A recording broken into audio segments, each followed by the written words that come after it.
Imagine if I showed up right now.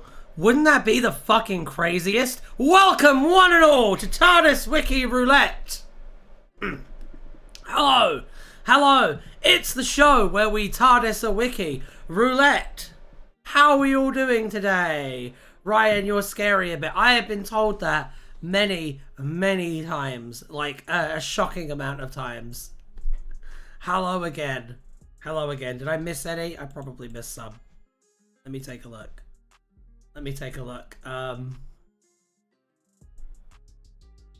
Superman, let's go. You're buzzing over the Superman trailer. Me too. It looks amazing.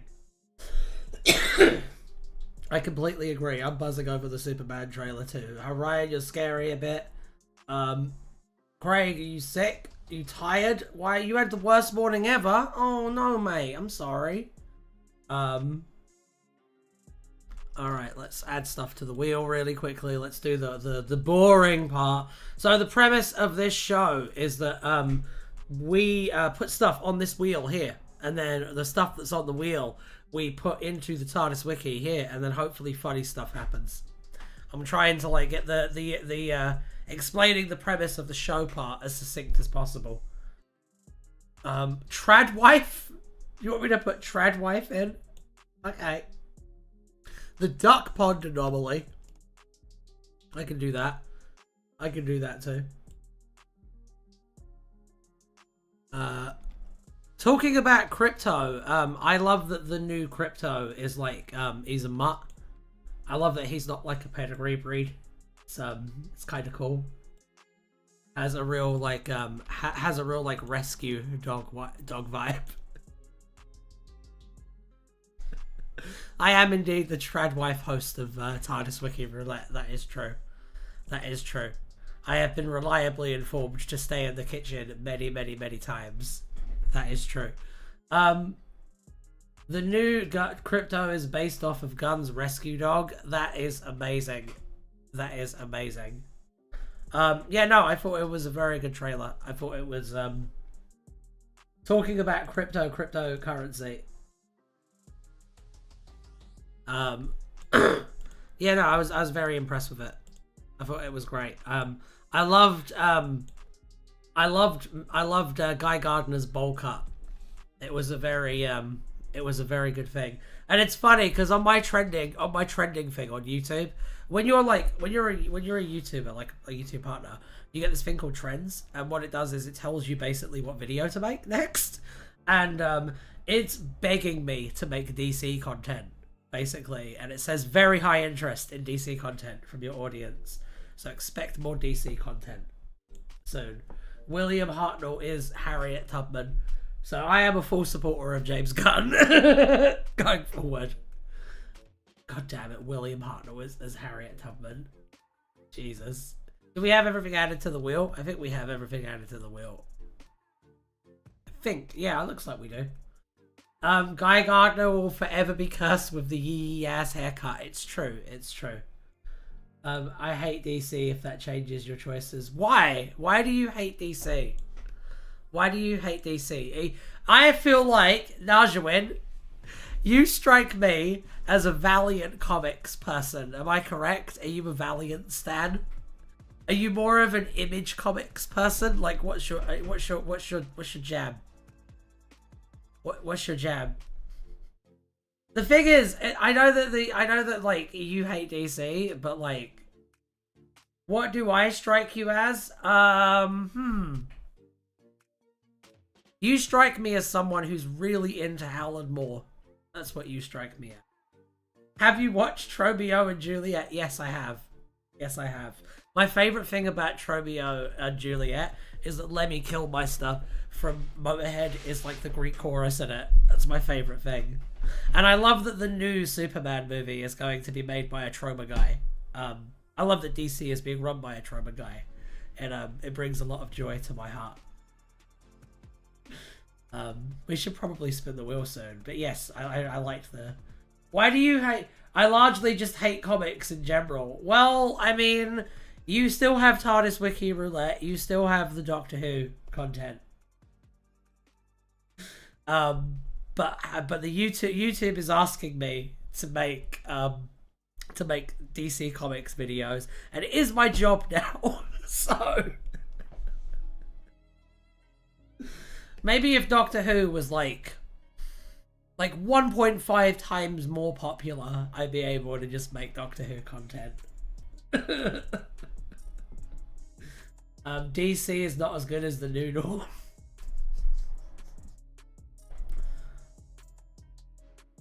I love comic books. I love comic books. I think they're such a cool medium to like communicate ideas and stuff. Can we do the new norm wiki roulette? No, we can't. Chat, what are some of your favorite comic book runs? They can be superheroes or they can not be. I don't care, because there's lots of good stuff that's not superheroes too. I know when people say comic books, your mind immediately goes to superheroes. I really do not like how the main superhero comics have to keep on going on forever. I agree. I think that there should be like, this is the new Superman run, and then it runs to the end of that Superman run, and then a new series starts. I completely agree. Grant Morrison Animal Man is fantastic, by the way. Fat Fury, I've never heard of Fat Fury before. What's Fat Fury? Is that an ironic joke answer? Is that an ironic joke answer? Let's see. Let's see if it's an ironic joke answer. Oh, I accidentally wrote in Far Fury, apparently. Fat Fury. Oh. Herbik Popdecker. He's the antithesis of superhero. Fat Fury is a public domain superhero. That's cool. Cool. All-Star Superman and Superman Smashes the Clan are both great. I don't mind the medium, just the most popular action stuff in it. That's fair. I feel the same way. Like, I like comic books a lot, but I'm very picky about what I choose to consume. I can't tolerate X-Men anymore. It's just they can't give the rights they're fighting for because that would remove the agency from the story. So they may. I tell you my hot take, Xavier. I tell you my hot take, and I don't know if you're going to agree with this or not. Okay, about X-Men. I like X-Men quite a lot, but I also think that X-Men should be set in a different universe to the rest of Marvel. Basically, I think it's really weird that people love like Captain America and Iron Man, but like hate mutants. I think it's very strange. Because I get that I get that hate doesn't necessarily have to make sense, but hate also wouldn't make the distinction. I don't know. Catman's fun. I know who Catman is. Power Rangers Megaforce / Super Megaforce. Yeah, there's a huge dissonance, and that's a problem for me. I like that's what I'm saying. Hate doesn't make distinction in real life, so it's weird because like it's weird that the Hulk gets to be like a beloved hero sometimes, but like these people don't. It's weird that like Thor does. That's very strange. Who is that? They did X-Men Israel recently.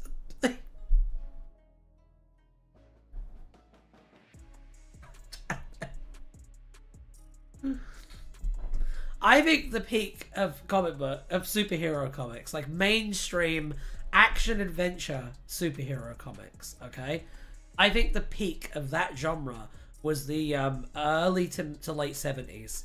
Personally, I think that's when it was at its best. When you had like and the 80s as well, like the early 80s as well.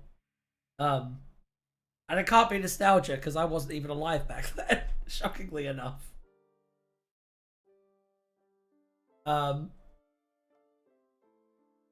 Like if it's this guy, yeah, I know, I agree. If it's this guy and a gay guy did the same thing, there'd be a definite difference in people's reactions. I completely agree.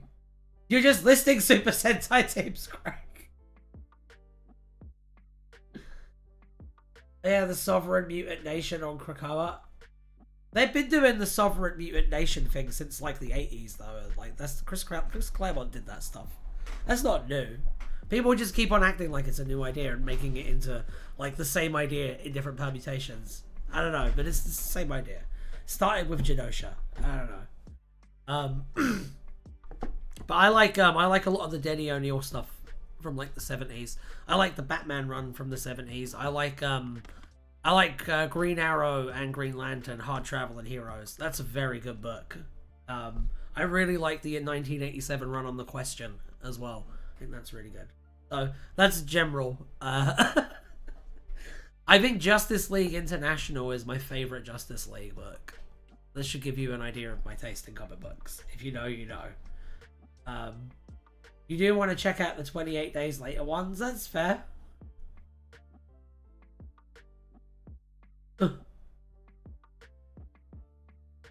X-Men have amazing stories, but I'm not huge on it as a long-running thing.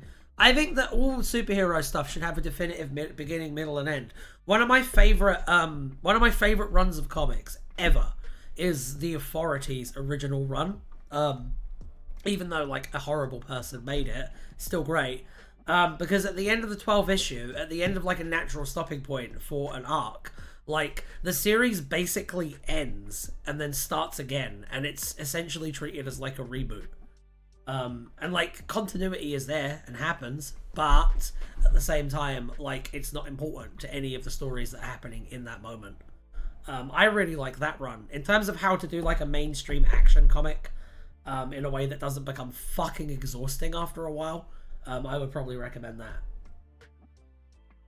They made the sliding timeline diegetic for Earth 616. That's insane. That's insane. I don't understand how it's supposed to work in universe as the present day is completely relative. That is true. That is very true. Like, did all of the stuff that's happened to Spider-Man just happen over the last 4 years? Because that's a lot. That is a lot. Yeah, you posted the Latin meltdown thing on TF on that. That was posted in the Something Blue Discord. And I like that the first thing it says at the top is it's a racist and sexist thing from the movie. It's the span of a decade or so. That's still a lot to happen in 1 decade, I feel. It's weird. It doesn't make sense. The past 60 years of comics are meant to happen within a close proximity to each other. No, that's weird. That doesn't make sense. Doesn't work. I like the explanation in Grant Morrison's Batman run that he's just high a bunch of the time. And that's why, like, the 6 Silver Age stories maybe happened. I like that explanation. I still haven't seen a better one. Cookie Boy's favourite Transformers characters are Skids and Mudflap.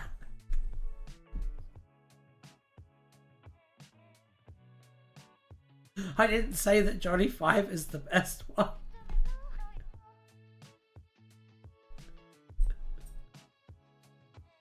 Oh dear. I tried watching a Kamen Rider thing a few months ago. I tried it. I was like, I know what this is. Never seen it. I'll give it a go. I watched Shin Kamen Rider. And I felt like it was like sleep paralysis. That's the best thing I could compare it to. You should read the Walking Dead comics. You should read the Walking Dead. I've heard they're really good. I've heard they're really good. You should read. You know what you should read? I think you would like. I think you would like Miracle Man. Have you ever read Miracle Man before? Has anyone in the chat read Miracle Man before? That's an important question. That's an important question. I'm a basic bitch when it comes to kaiju shit. I like Godzilla and I like Gamera sometimes, but I mainly just like Godzilla. I'm very simple. Miracle Man. Miracle Man, yeah. Yeah? That's cool. That's cool. I like Miracle Man a lot. And that's a very good book. I do want to read V for Vendetta considering it is officially canonical. Isn't the League of Extraordinary Gentlemen as well? Isn't that canonical to Doctor Who as well?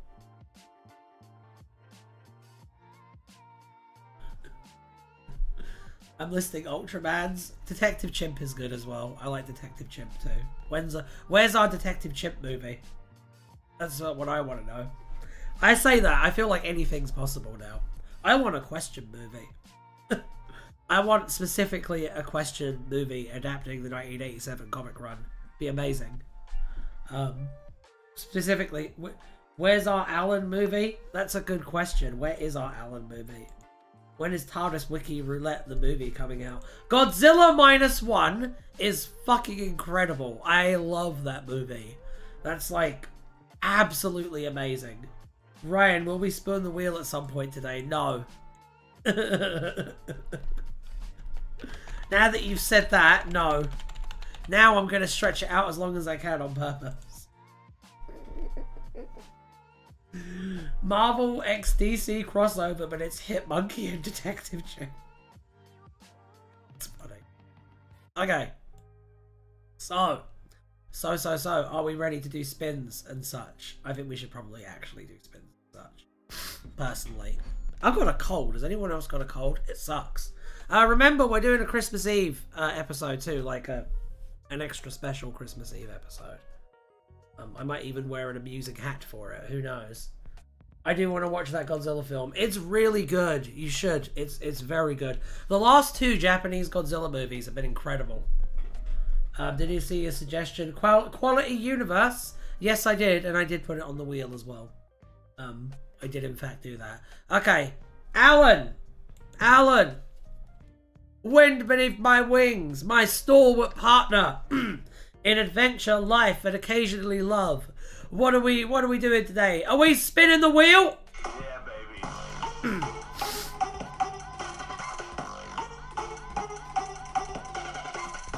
Ultraman is canon in the MCU. Panda in Rwanda.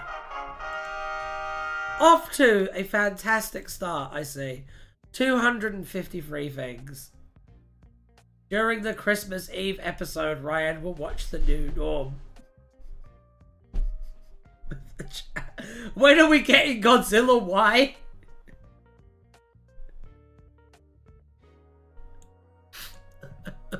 Panda in Rwanda. Okay. That's a gamma, not a Y. Oh, Godzilla gamma. Okay. I get it now. That's funny. You're a funny guy.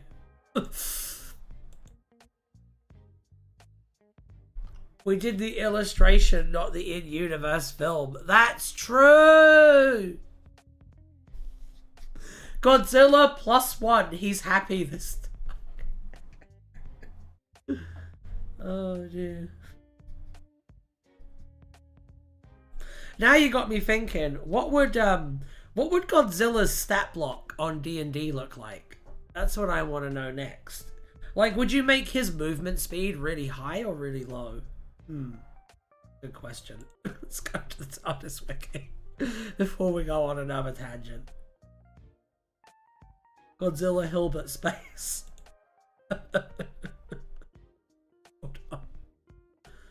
Hold on. Okay, we're gonna read up Panda and Rwanda now.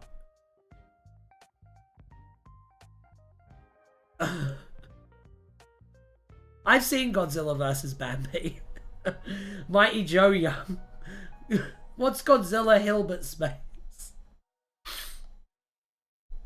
Okay. Najawin, you're much better read than me, and at some point you're going to have to accept that.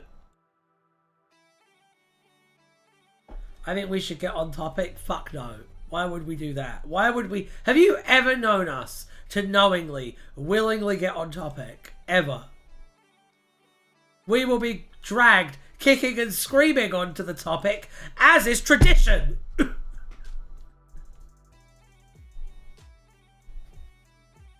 What? Are you going to start a war on Christmas, Xavier? Alright, no, let's get back on topic. Like, seriously, though. Okay. Panda in Rwanda was a film starring Panda in Rwanda. It was released in cinemas on 8th of November and had the tagline, "A little bear goes a long way." What the fuck? A poster for the film depicting Panda over Rwanda floating with an umbrella and suitcase, asking what the fuck. A parrot was also depicted. Graphic Panda in Rwanda. Panda in Rwanda is a parody of the Paddington Bear film Paddington in Peru, with Panda in the place of the titular character. Several elements of the poster depicted in Panda in Rwanda were lifted directly from a real poster in the film.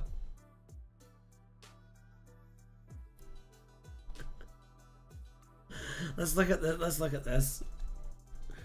And then it's just basically the... Oh, no. There's other stuff in here, too. Panda in Rwanda was an illustration by Paul Mars released on his Blue Sky profile on 14th of November 2024. Panda appears in a poster of Panda in Rwanda where it can be seen floating over Rwanda while holding onto an umbrella and a suitcase and asking, what the fuck? The tagline for Panda in Rwanda reads, a little bear goes a long way. Panda's suitcase reads, fuck off. Panda in Rwanda will be in cinemas on 8th of November. A parrot can be seen. I'm just saying you should Goku prom with me. Did that work? Did the I'm just saying you should go? I'm looking up. Look it up.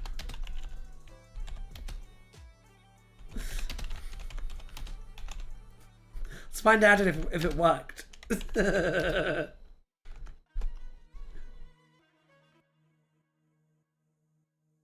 Oh no!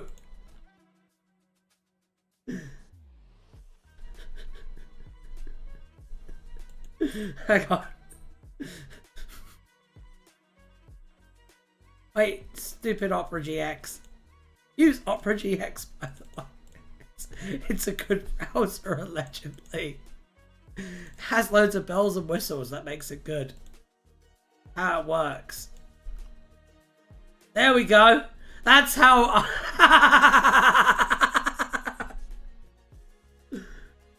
Oh dear. Yeah, it didn't seem to work. Worked for these two, so that's nice.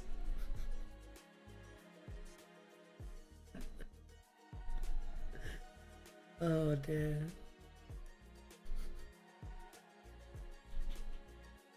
Feel like it would work on Fee. I feel like Fee would be all over that. But Fee likes Dragon Ball, so... Fee likes Dragon Ball quite a lot, so... Maybe it'll work. I guess it depends. Shazam free the Conservative Party. Shazam free the war on Christmas. Okay, I did find Godzilla's stat block, by the way.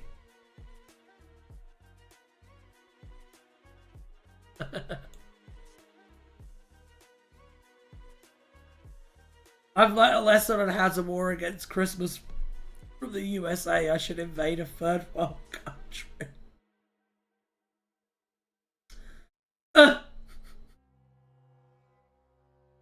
I'm just looking at Godzilla's stat block. I think it might throw him against my players and see how they react. Skibbity Toilet has a Lego skin. God damn it. Okay, we should spin the wheel, shouldn't we? Yeah, we should. Yeah, baby.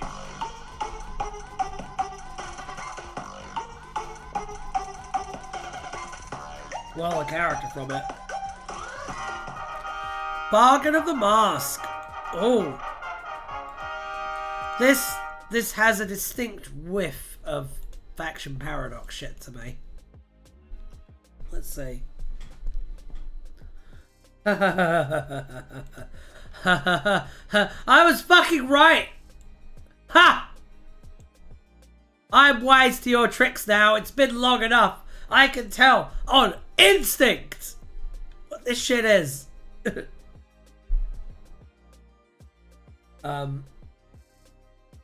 I thought the second world countries were those that were once of the USSR. Oh my god, did Najawin just get fucking corrected?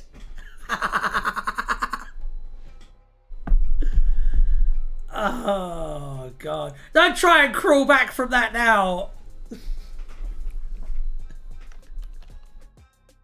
Lego Dimensions 2 should be made and should feature famous Lego brand Skibbity Toilet. The bargain of the mask was a ritual practice. It's gonna suck when it turns out that the guy who did Skibbity Toilet is like a neo-Nazi or some shit. The bargain of the mask was a ritual practice established by a faction part of Hollywood, wherein one would purchase the most potent penis in Hollywood in exchange for their most famous films being ones where they were masked. During the Mount Usu duel, the voice, a manifestation of the enemy. Is that why there are so many superhero movies now? By the way,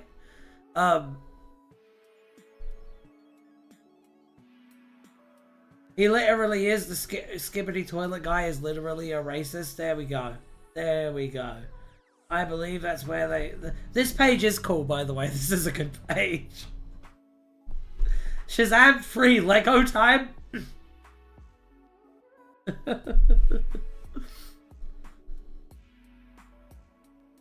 Like Argentina is first world.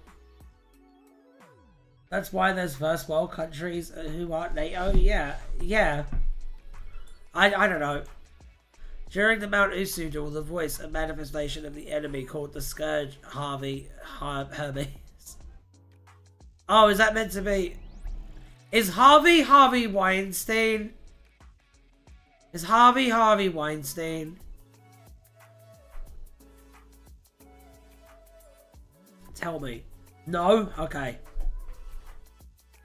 Illustration of the principle that the coolest character is the one whose face you never get to see. Brookhaven's statement was that the coolest character always won, thus implying that their own victory in the war was inevitable.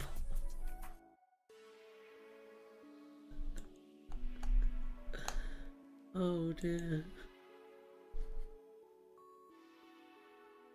Okay. Let's go. Yeah, baby.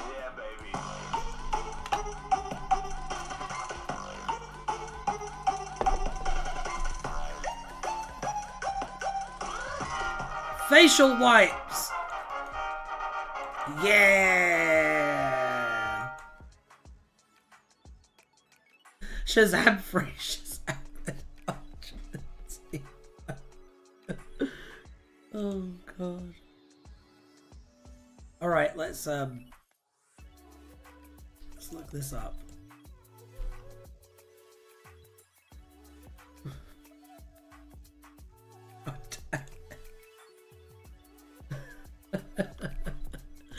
Facial wipes. Let's look up facial wipes on TardisWiki Roulette, and hopefully we'll find. This was a page that you had fun with. Oh yay! This is a good one. This is gonna be a good one. I can tell already. At one point in Unit HQ, various cosmetics, including matte bronzer and facial wipes, were next to a desk. The front particular packs of facial wipes was a real product sold by UK chain Home Bargains.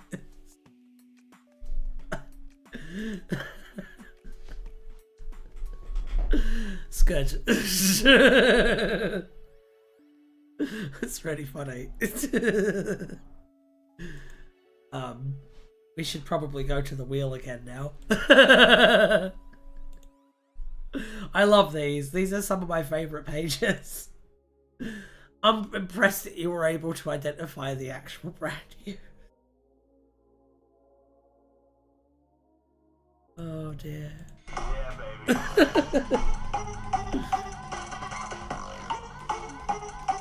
There we go. Half an hour. 3 wheel spins. That's not too bad, is it? I'm a generous god. The Time Hotel. Doctor Who at the Time Hotel. Let's take a look. Oh no. Oh no. Oh no. Why are you laughing maniacally? How concerned should I be? Very, apparently. River's song would have a hissy fit right now. Yeah. The Time Hotel was a hotel which seemed to offer services related to time travel. Advertisements for the Time Hotel promoted the ability to visit Mount Everest in 1953, the London Blitz in 1940, and the Pyramids of Giza in 2490 BC. Another advert promoted Christmas everywhere all at once. So, like, this is promotional stuff for the new Doctor Who, right?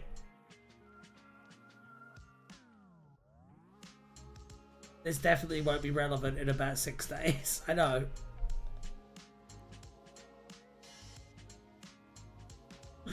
$19.53 Mount Everest is 18 plus only. There is an option to visit the base camp at Everest. The advert for the London Blitz features a logo reading "Walking Tour."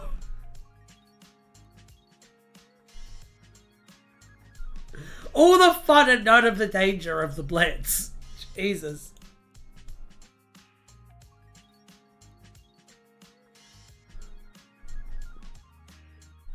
Also, as just to remind people, I don't do a summary until December 26th UK time. I'll make one, it's fine. I'll make one.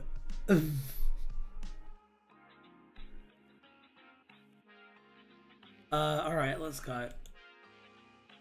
I'm sure you're gonna do a great job now, Joanne. You're gonna kill it. Alright, let's spin the wheel. Yeah, baby.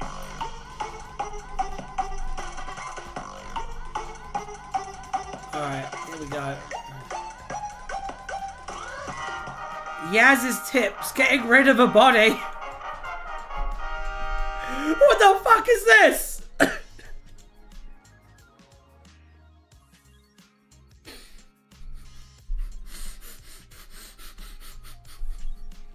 What have you got me in for here? Let's take a look. On the Tardis Wiki Roulette. Is this going to be one of those things that I'm going to have to make a short about? Is this going to be one of those things where, like, I'm going to have to, like, cut this into more content to, like, squeeze more money out? I mean, make more content. Ryan, do you want to learn how to dispose of a corpse? Bold of you to assume I don't know that, but let's take a look anyway. Yaz's tips getting rid of a body. Yaz's tips getting rid of a body was a feature exclusively published on the official Doctor Who BBC 8 Instagram in 2021 by BBC Studios. Look at this! Just look at this! Why? Why couldn't they be normal for 5 seconds? People are why did this era fail? Why did this era fail? It's because someone was hired who thought shit like this was acceptable. Jesus. Alright, let's check. Let's check the actual tips. Let's check the actual tips. Yaz's tips for getting rid of a body. Check vitals to make sure they're dead. Hide the body somewhere in the room. Wait until after dark and throw it overboard.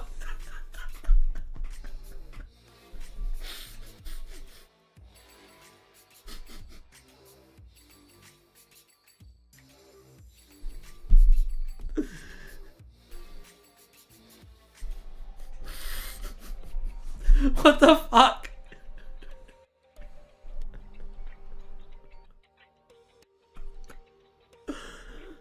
Oh, God. This is what happened to her nan. This is why she was never mentioned again.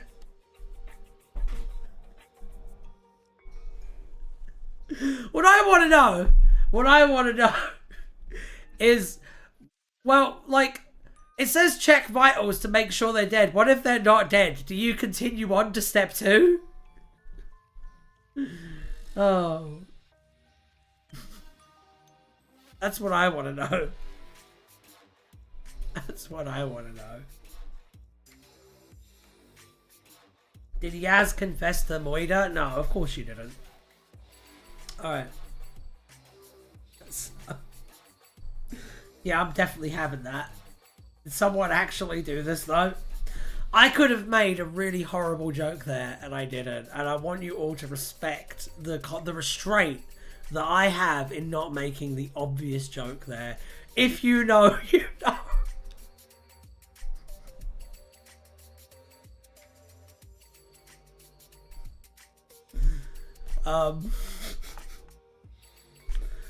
Alright. We're going to get off the page now. Yeah, I think I'm going to cut that into a short. I think I'm going to have my face on the top and then have like the tips for getting rid of a body like running down it. I think I'm going to make that into a short. Doctor Who and the Scotland Yard interrogation.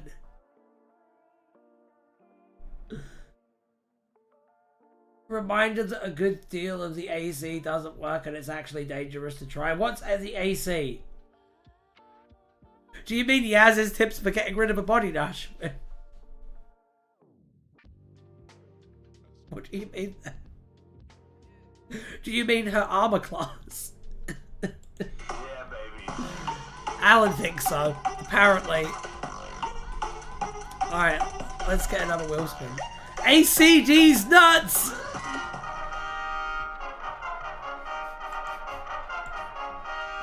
French Dalek illustration. Remove. Oi, not this police, Yaz!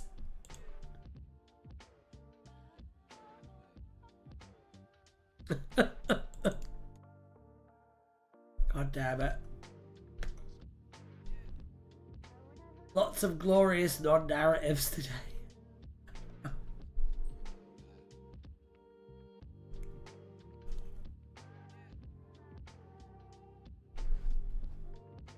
Lots of glorious non-narratives today. Yeah, I know. It's wonderful. I'm very happy about it. If you want narratives, you go to write a Doctor Who from scratch. Oh, and I answer the question, anarchist cookbook? Oh. See, like, how the fuck would I know that when you said AC, you meant anarchist cookbook? How was I supposed to know that? I want to take a look at this so-called anarchist cookbook now.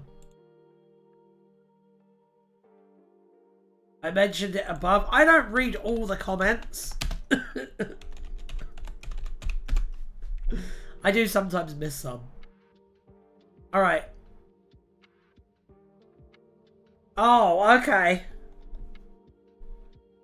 Oh, okay. It's like how to be an errorist. Okay. I heard you mentioned that. That's not good. Would Doctor Who from scratch accept Doctor Who meets Skibbity Toilet? No. I have a tiny amount of self-respect left. Thank you very much. Tiny amount. French Dalek was a framed art print exclusively sold by Forbidden Planet, released on 22nd of March by GBI. Of course, if you have a universal translator or can speak French. Can you imagine being one of those freaks? You can read this, no problem. But for those of you who don't, aka normal people, the print says, "We are the masters of the world, you will be exterminated." A French war poster issued by the Daleks to French-speaking humans asserts that the Daleks are now the master of the world. And they will be exterminated. Could you imagine that? Could you imagine that? Could you imagine that like a foreign power takes over and their propaganda is just, we're going to murder all of you? Like, I like the fact that like there's no purpose to putting out propaganda if you're just going to murder them all, but you do it anyway. I kind of respect that. Propaganda ass poster. Yeah, it's meant to look like propaganda. That's the point. Hi, Aristide Swain from Doctor Who. Alright, let's take a look here. Let's spin this one. Yeah, baby.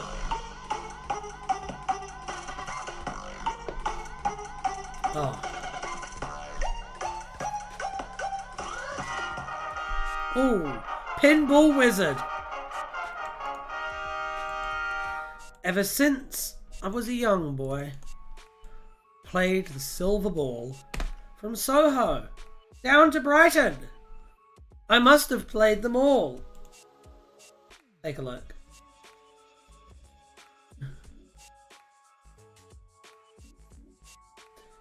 Didn't finish the page. Too late. Too late.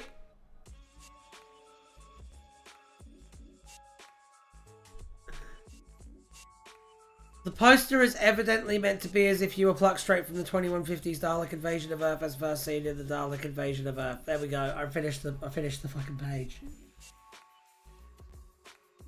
Was the Don't Throw Bodies in the Lake poster from the Dalek Invasion of Earth? Yes. I thought it was really cool all the times that Patrick Troughton would like pay tribute to Matt Smith. I think it's really cool how Patrick Troughton like based his performance on what Matt Smith did. You know, Matt Smith really paved the way for Doctor Who's everywhere. I would say, in fact, I would even venture so far as to say that every Doctor that came that's not Matt Smith is in some way copying Matt Smith. Especially Patrick Troughton and especially Tom Baker. Read the quote you made. I want you. Sorry. I want you! Uncle Sam Dalek. Why are you talking about, isn't David Tennant the first Doctor? He is the first Doctor, yeah. Ryan, read my pronouns. They're on my Discord profile. I'll read. Do you want me to read them out loud? What are your pronouns? Let's find out, I guess. I will learn them. Let me learn them 1 second. Are you on the Discord? He, him, or they, them. Gotcha! I shall use these pronouns going forward. Woke Cookie Boy!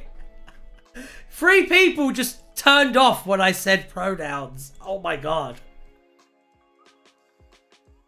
3 people were like, I've been loving this TARDIS Wiki Roulette show for the last 47 episodes, but I think Ryan might be infected with the woke mind virus all of a sudden.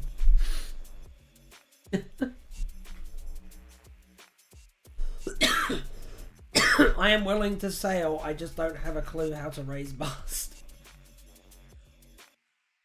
Alright. Let's take a look. Let's take a look at this 10th Doctor comic together. As a family! Alright. Pinball Wizard was a Doctor Who. You always knew it. You always knew, right? You hear the activity, you hear the phrase, as a family. You knew you were in for a shit 4 hours. Right? Just me? Probably just me. Alright. Pinball Wizard was a Doctor Who Adventures comic story featuring the 10th Doctor and Rose Tyler. While dodging the Era 1 Armada, the Doctor realizes that the TARDIS's Zion crystals have been jolted out of line. The slippage caused the precipitator to go into flux and leak coolant into the ethiopathic chamber, leading to the positioning. None of that is right. Leading to the positioning system overheating. That isn't how a TARDIS works at all. The TARDIS needs a big jolt. It's not a car. You see, when Peter Capaldi became the Doctor, people were like, hang on, Matt Smith had done it first. You can't be the Doctor and say, this is my idea. It was Matt Smith's idea to be the Doctor. That is true. That is true. I always thought it was really, like, unfortunate when they killed him. That's why he won't come. That's the real reason they won't come back. That's how it works. Rest in peace, Doctor Who 2010 to 2013. As I said, I think we all had that one mate who was like, I'm the biggest Doctor Who fan ever, bruv, ever. You can't say you're a bigger Doctor Who fan than me. I'm the biggest Doctor Who fan ever. And they've only seen the Matt Smith era, and then they stopped watching when Peter Capaldi became the Doctor. It's just not the same. The writing's not as good anymore. Yeah, we all had that one friend. It's the dawning of the age of Aquarius. Age of Aquarius. Aquarius. I know the song. I love the song. I'm the biggest Doctor Who fan ever. Who the fuck's the master? He wasn't in the Matt Smith episode, so he can't be that big. I'm an Aquarius, actually. I don't believe in astrology. I don't know what that means. Astrology is the fake one, right? Astronomy is the science. Astrology is the fake one, right? Am I right about that, or am I off base? I don't care. I'm a Sigma. Are you? Oi, the master, you mean Rory Williams, innit?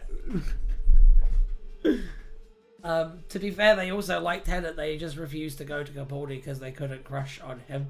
I know. And to be honest, that just speaks to like I think that speaks to a lack of taste, because Peter Capaldi is a very crushable gentleman.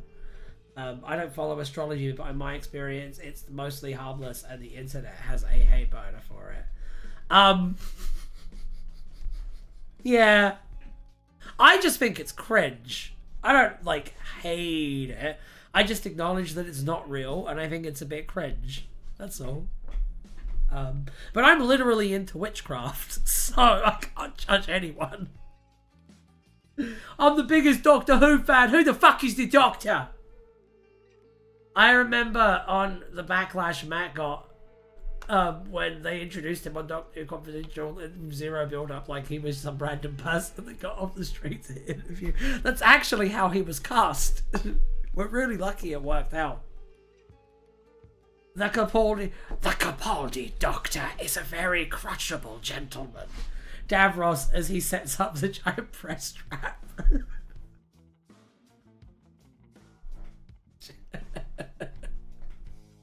I will read the rest of this page. Yes. Oh dear. What's not? What's not? Najawin, come on, let us know.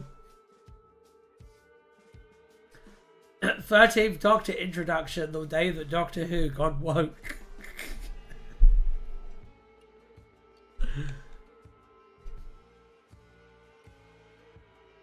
That's not how he was cut. I know, that was a joke.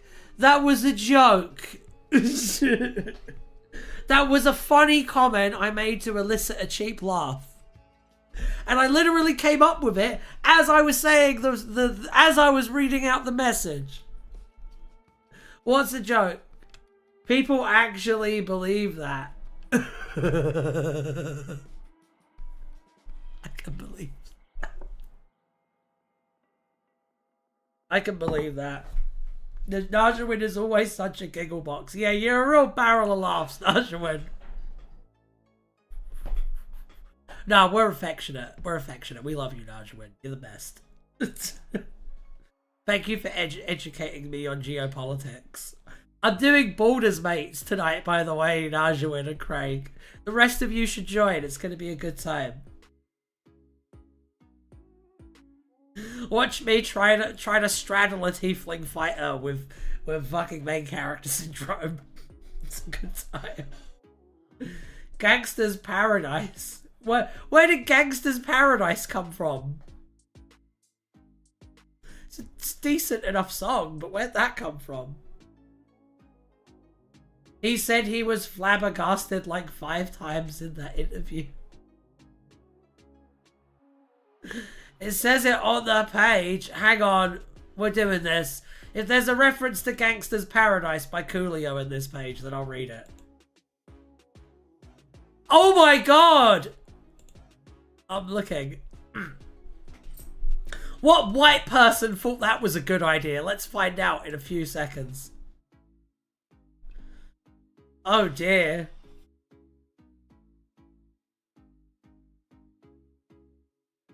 Yeah, that looks like the kind of person who would write a story called Gangster's Paradise.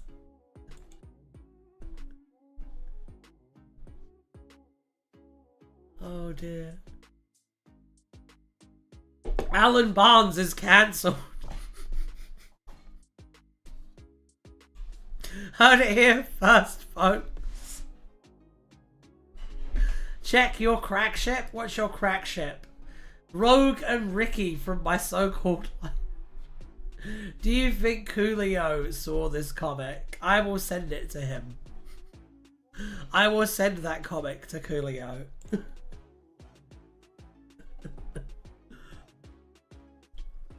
All the versions of Paradise are good. Pastime Paradise. They are all good. It's true. It is a song that you can cover in basically any way and it will come out pretty damn good. It just speaks to the eternal genius of Stevie Wonder, to be honest. Like, they should do Skibbity Paradise. It would probably be a banger if they did, to be honest. I think even Skibbity Toilet, Pastime Paradise is strong enough. Paradise by the Dashboard Light. Who will win, Gangster's Paradise or Amish Paradise? I mean, one of them has guns. And the other has pitchforks. Is Stevie Wonder a nickname for Stephen Moffat? It sounds like it should be a nickname for Stephen Moffat.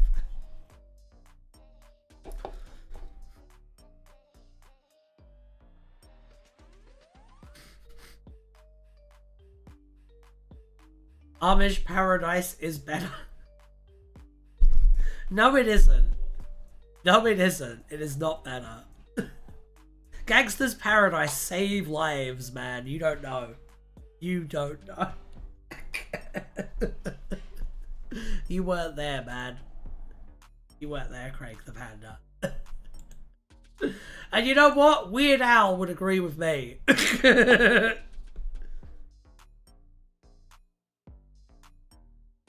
Amish Paradise is really good though. It's a really funny parody. It's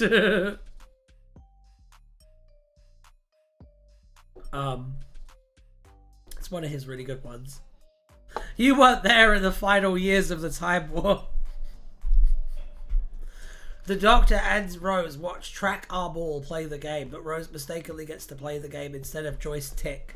The Doctor flashing his psychic power. Flashing his psychic paper. Gets to take control of the game. He manipulates the ball to strike the TARDIS. The ball drops down a hole and the Doctor frees Rose. Both of them make a hasty escape in the TARDIS, which now works properly. Wait, it just works properly? Like, the whole reason they land on this fucking planet in the first fucking place, right? is because the TARDIS's fucking carburetor is broken. And then at the end they don't fix it. It just starts working on its own again?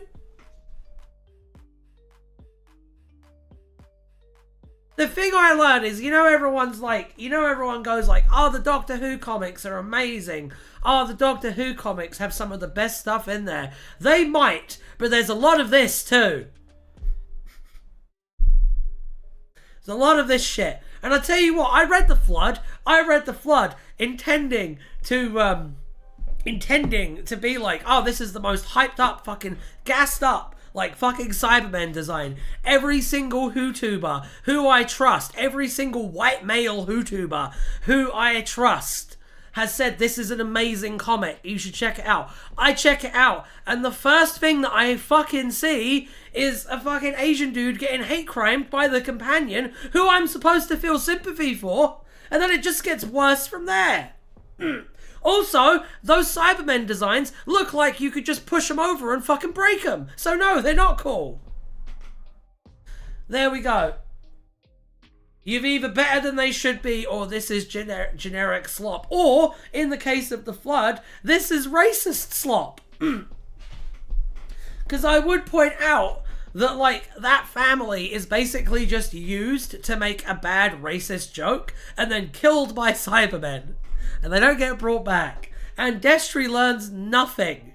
In fact, the dude is treated as unreasonable for being offended that she was racist to him. It is a bad story. It's a fucking bad story. And honestly, the Whotuber who says that Destry is one of their favourite companions, you know who you are, I'd side-eye that shit. I side-eye that shit fucking hard. Because that was my first impression to her, and I don't feel like it gets better. From what I've seen of the comics, maybe some of them are good, but largely not good. I would say. Largely not good. I feel like there's a lot of Doctor Who stuff out there that people say is peak just because it's obscure. Just because it's obscure. And something being fucking obscure doesn't make it fucking good. I don't know why this Pinball Wizard comic has fucking tipped my rage button as hard as it has. But, oh my god. The Flood is the prequel to the black and white minstrel show skit. It wouldn't fucking surprise me. It wouldn't fucking surprise me. God damn. God damn.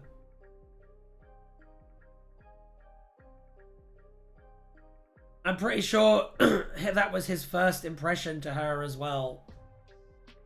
Yeah. Yeah, it was pretty bad. Pretty bad. What is the worst episode of Doctor Who? You've been volunteering in a charity shop for nearly a year. Mad respect, Xavier. That's cool. That's very cool. I used to sort LPs in a charity shop as well. That's cool as fuck. Like, well, respect. What's the worst episode of Doctor Who, both new and old?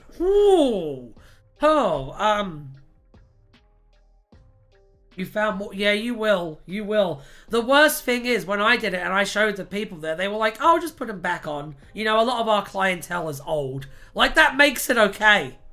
That's what I got when I worked at it. So, yeah, no, it doesn't surprise me in the slightest.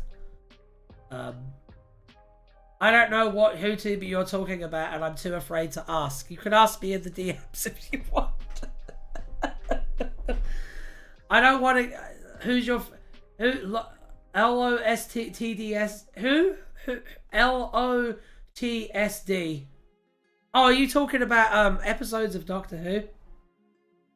I know one, and I think it's Whovian.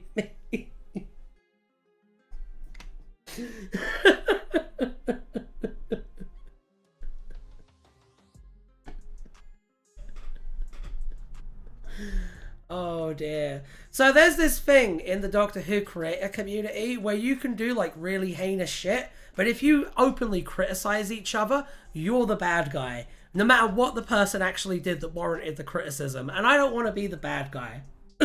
Again. No one who says Destry is their favorite I made. Ah, I see. Yeah. By the way, Spin Allen. I won't talk about it on the stream. Yeah, baby. But that one. Prisoner Zero's trial.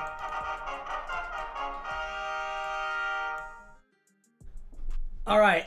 Yeah, by the way, Spin Allen. I did. I wish there were gay email people in my emails. Not that one! From what I understand, that's actually the worst thing that person has ever done. And they're actually kind of chill, for the most part. So, don't need that one. Prisoner Zero's trial should be interesting. This is really new lore. Ooh, I like new lore. Lore is... Oh, he's all 8-bit and stuff. That's charming. No viruses, guys.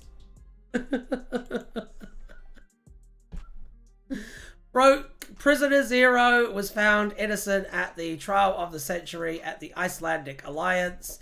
At least in the original timeline, before Big Bang 2, Prisoner Zero had escaped from the Atraxi through a crack in time into Amelia Pond's house in 1996, where she lived alone with her Aunt Sharon. He was eventually recaptured in 2008 with the help of the 11th Doctor after having committed further misdeeds on Earth.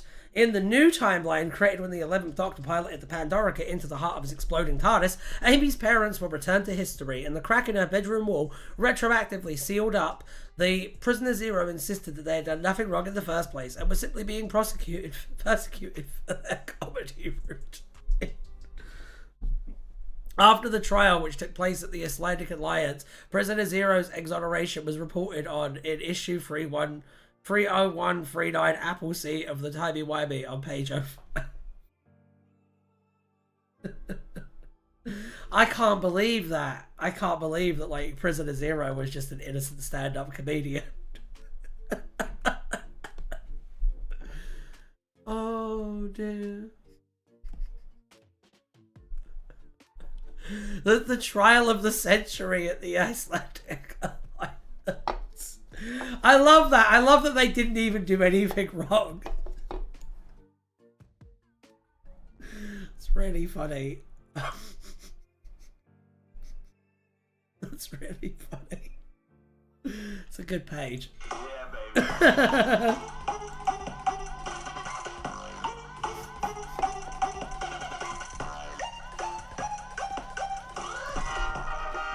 It's a random page, people! Prisoner Zero is Sigma and should come to my house. Oh dear.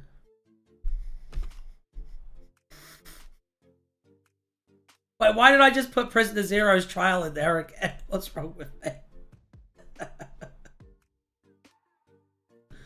Random page. Let's look up random page.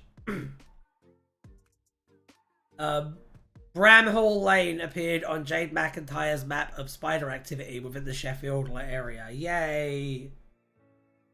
You can't help but read the page again. It is true. It is true.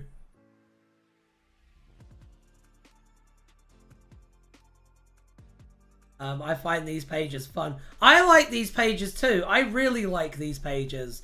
I find them really refreshing when I'm like going through like the different ones. I like these. I'm into these. These are good. Like the pigeon in the Christmas Invasion.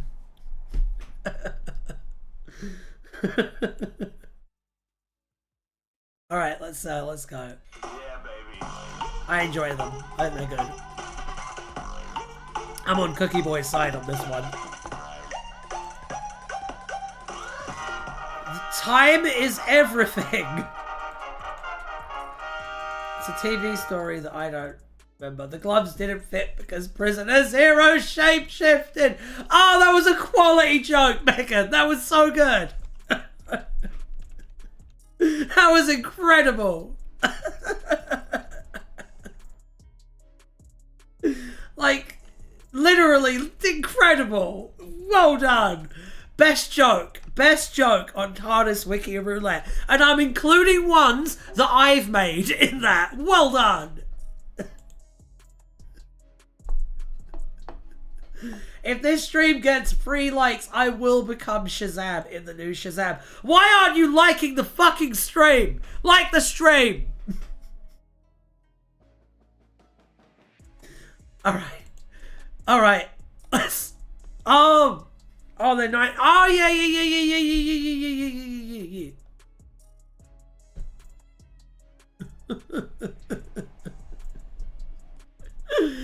The gloves didn't fit because Prisoner Zero shapeshifted.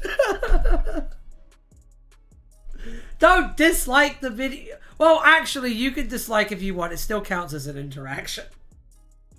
It does mean that there's a chance YouTube will not show you when I'm live next, though. Because they're like, oh, well, Najawin dislikes this video like they dislike fucking everything, so we won't show it to them anymore.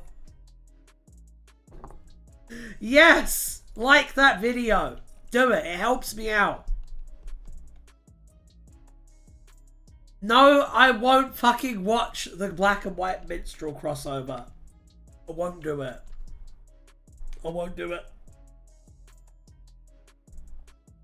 I won't do it. I won't do it. Not doing it. Not dignifying that. Not dignifying that. Not dignifying that. It's a really good idea. No, it isn't a really good idea. No, it isn't a really good idea.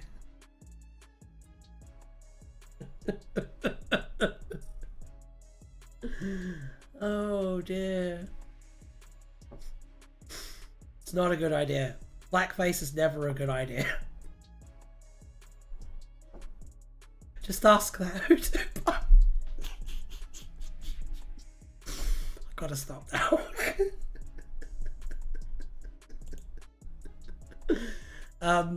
Featured Tom Baker as an aged version of the Fourth Doctor in the TARDIS, who, along with the Doctor Who theme, was licensed from the BBC.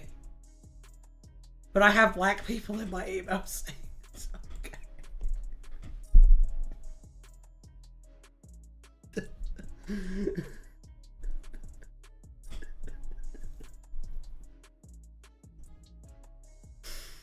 I know that one of you has worked it out through context clues already.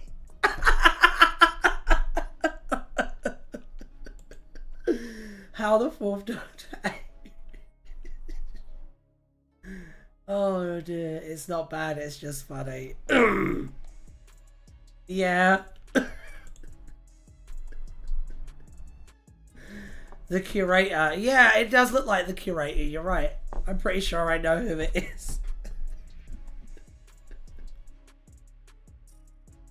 Yeah, I'm pretty sure that you've worked it out. I'm pretty sure that you've solved the mystery.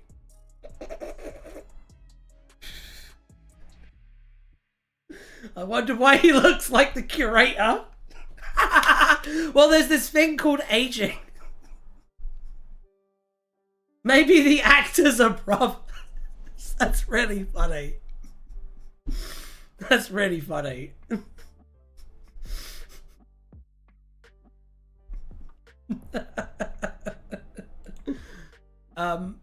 Alright, in January 1997, an Auckland company called Tiger Films produced a series of 8 television commercials for New Zealand super annuation services NZSS. The advertisements were designed to persuade the public to phone to make an appointment to discuss retirement saving plans offered by NZSS. The theme of the commercials was Doctor Who, and in addition to purchasing the rights to use the Doctor, the TARDIS, and the theme music from the BBC, Tiger Films also hired Tom Baker to come to New Zealand to reprise his role as the Fourth Doctor. No, Tom Baker and Colin Baker are the actors who are brothers. The curator must be played by some other guy. That's good. That's good. That's good. Did you know that Sarah Jane Smith is Matt Smith's mom as well? That's a real thing. That's an interesting fact, I think.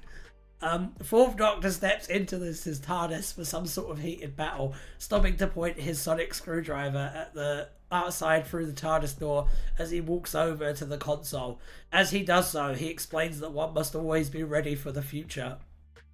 Of course, I hear you say it's easy for him. He's a Time Lord, continues the Doctor, as he begins setting the controls, but he explains that the answer to the whole universe has been seeking for centuries.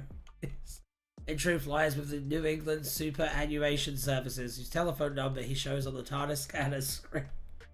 Just as he finishes, did you know that Peter Davison is Jodie Whittaker's dad? Both blind.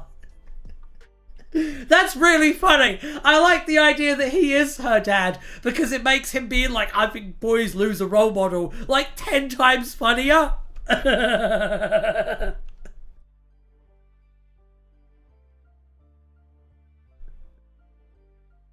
Stephen Moffat and Georgia Moffat are second cousins. Note the slight difference in spelling. Oh dear. As soon as he produces the device, however, it begins to malfunction, and he thus adds that the next best thing is probably a telephone. A telephone number which allows one who rings it to start a savings. He's a very hard dad to please.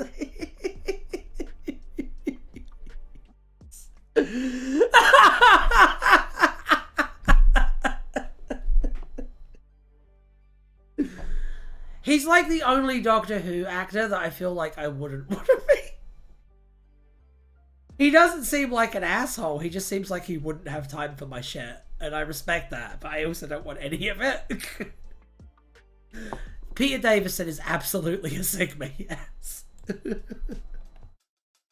He's just old. He was like that when he was 25.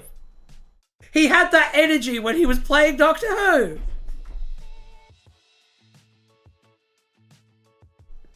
Who is the freaky Doctor, 6 or 15? I mean, 15 would fuck anyone and everyone, and 6 seems to me like they seduce old fancy society ladies. That's it. And occasionally, like, has a little thing with Jamie. That's how it... Yeah, and the Doctor was like 700. What's your point? He wasn't! Try that shit with me. 1 is the freakiest. Yes, that is true. Choose 1, Cookie Boy. 6 gives small town Republican swinger vibes. Yeah, he does. He really does. He really does. You're absolutely right. You are absolutely right. You are 100% right. And I mean, 4 had a girlfriend, so we know where 4 stood.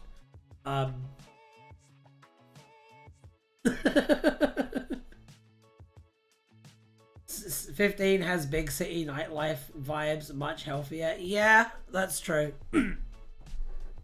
That's true.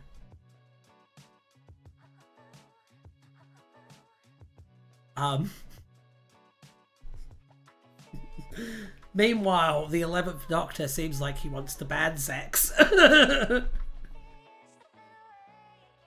do find it wild Brian Blessed looks like the Doctor of Rassilon and Omega.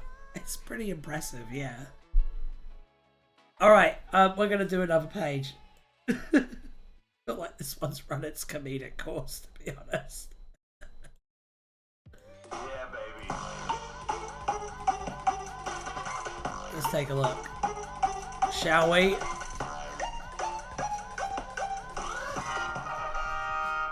Elon Musk.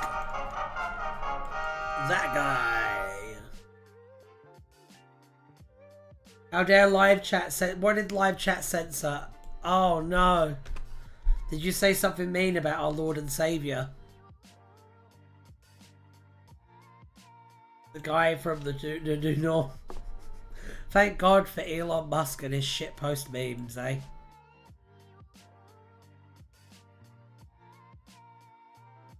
Thank God indeed.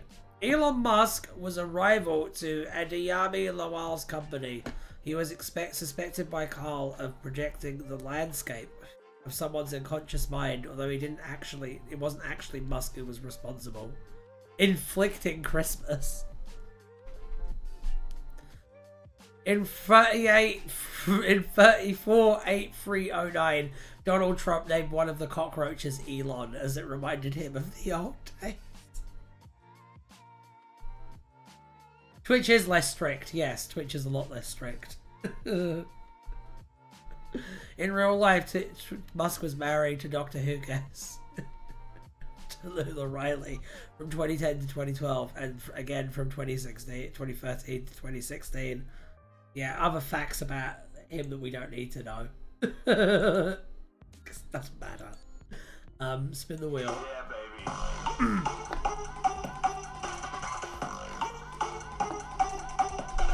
Where are we going next? Harriet Tubman! What a whiplash to go from Elon Musk to Harriet Tubman. Oh my god. Sent your censored message in the Discord. Okay.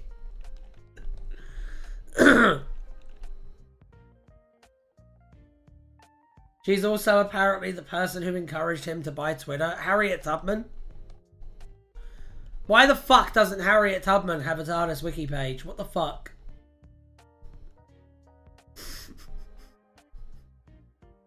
Disappointing. I feel like Kevin Sorbo, that time on Hercules, the Legendary Journeys, where he read stage direction as if it was dialogue. Have you guys ever seen that? Have you guys ever seen the clip of Kevin Sorbo reading stage directions as dialogue? Have you guys ever seen that? I think it's a rare time for us to actually pull a clip up. I know I never normally do this, but I'm going to pull the clip up because it's amazing. Naja knows. Oh. Naja knows. Kevin Sorbo is a Sigma, as Cookie Boy would say. That is true. That is true. You can hear him struggling in the background. 1 second. There he is. There's our boy. We'll actually do this. Let's see if I get copyright claim for this shit. And pause. And play. Wait a minute. This isn't my world. Disappointed! Isn't that incredible? Isn't that just the best shit you've ever seen in your life? This stream has just been so off topic. I know, we've been having fun.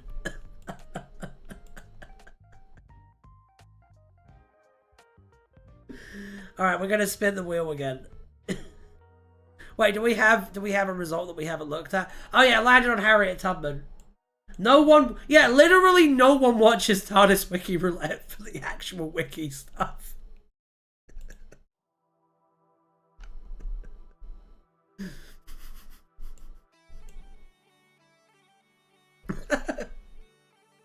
You come here for the yucks. Meanwhile, you can watch for both, that's fine.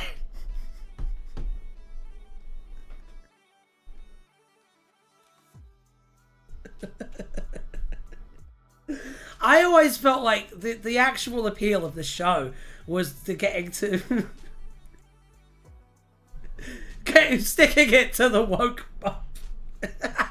Yeah, that's why we watch the show, to stick it to the woke mob, exactly. Alright. I just wanted to create a community space for the Doctor Who fans who are like a little bit off kilter. Because we're all wonderful people and we need the space. We watch it for the community. 100%. That's what I want. That's what I want. Exactly. 100%. Alright, let's spin it again. Far, far away. Wow, that looks great. You like it? I do like it, yeah, that looks awesome, baby. Alicia made a Luminaria art class. It's pretty cool. Alright, let's go.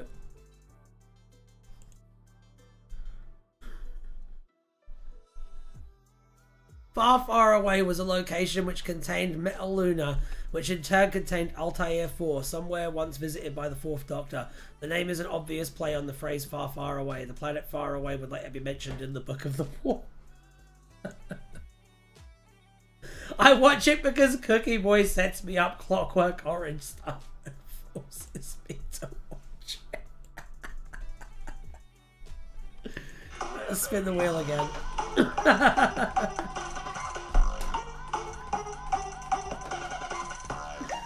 Oh, damn it. Free Xbox 360. Does the Xbox 360 have a TARDIS wiki page? Let's find out.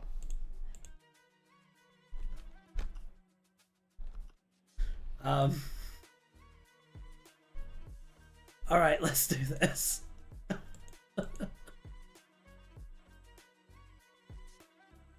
When it eventually loads, anyway. The Xbox 360 is a canonical Decepticon. Apparently it doesn't have it, it just has a page for Xboxes in general. And I mean, that's not the same thing. Oh. He has your best interests. Oh.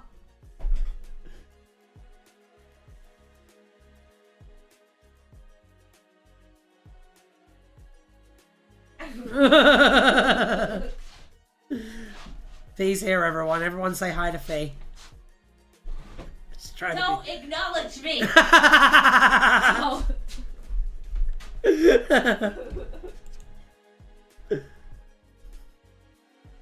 Ryan, when a page doesn't exist, you should figure out who suggested it and publicly share.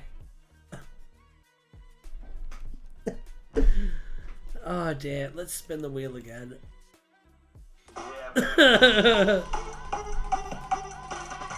We'll do two more. We'll do two more for tonight.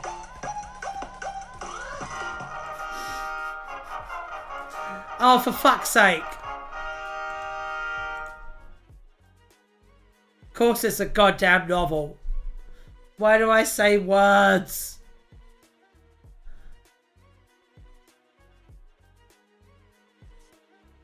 I can definitely believe that YouTube is transphobic.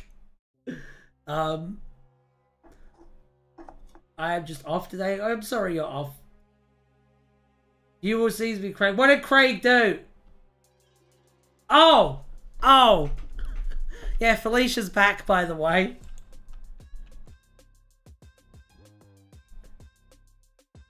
It was reprinted.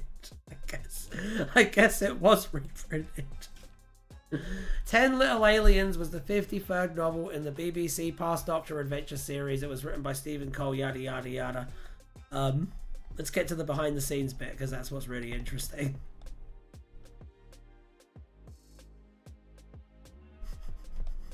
Who just made a Yo Mama joke in the fucking for fuck's sake? This adventure is set between the smugglers and the 10th planet. It is the only novel in a very small number of stories to feature the first Doctor traveling with Ben and Polly. The Free Paths, a 2006 short story, establishes a solid narrative gap between the two TV serials, which allows for this. The novel's title was an allusion to the Agatha Christie novel 10 Little Indians. The book was re-released with a new cover by two associates on 7th of March 2013 for the Doctor Who 50th anniversary. That's not what the story was called. I know. What the fuck? The book includes an in-universe dossier giving the biographies of the anti-terror elite soldiers featured in the main narrative. Stephen Cole writes in the author's notes that he wrote this as a frame of reference for the characters and decided to include it in the book proper for the reader's benefit. The book takes on an unusual format from pages 196 to 244, taking on the style of a Decide Your Destiny book during the sequence where the characters are linked to the neural network, allowing the reader to switch between the first-person perspectives of each of the characters, including the Doctor.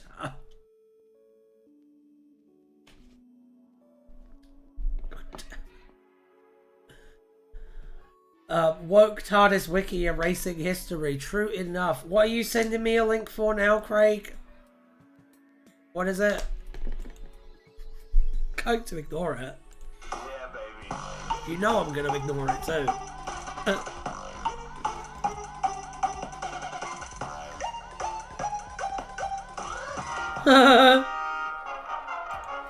Eugenics! Xavier's like, come on, be a page I want. Eugenics comes up and Najawin goes, yes!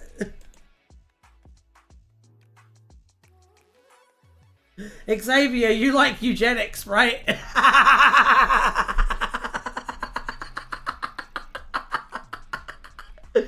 Is this a good page, Xavier? It is? According to Najawin? We'll see. We'll see.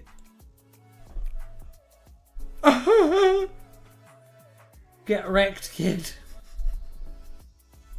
Oh man. Oh my god. Okay. Eugenics was a concept that appeared in several cultures, often in scientific contexts related to inherited traits.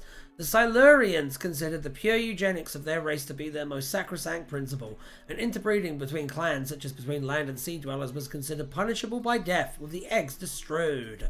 The original Beast House in 1897 was a eugenics boutique that offered the wealthy to breed their favourite servants with their favourite pets, using technologies invented by Alphonse Moreau in the early 21st century. Its proprietor instead decided to turn those techniques to the building of a better giant scorpion. The United Kingdom attempted a eugenics program to create super soldiers to reclaim the country as Germany won after World War II. The Nazis themselves had their own eugenics program. Harry Brown was concerned about the Ishtar Institute because it sounded to her like a eugenics. The Tesh and the 17 were involved in the eugenics experiment run by Zoanon in the 11th millennium of Neotonic Clade and several other post-human groups have been created using eugenics. In Narissa, introduced into the concept of eugenics into a culture, turning the inhabitants of the planet into the perfect bioweapons. Don't ask the minions what they did between 1933 and 1945.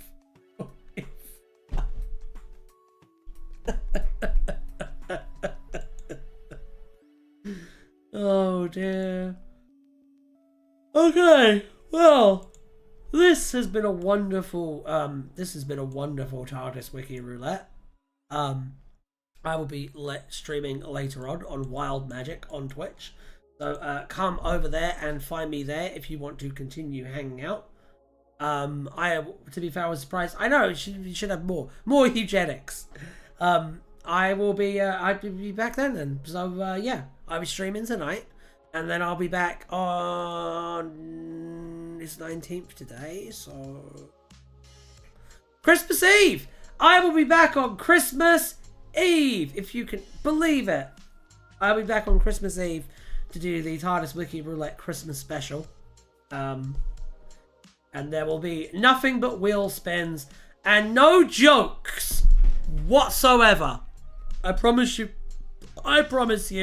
a cold, clinical, and joyless experience.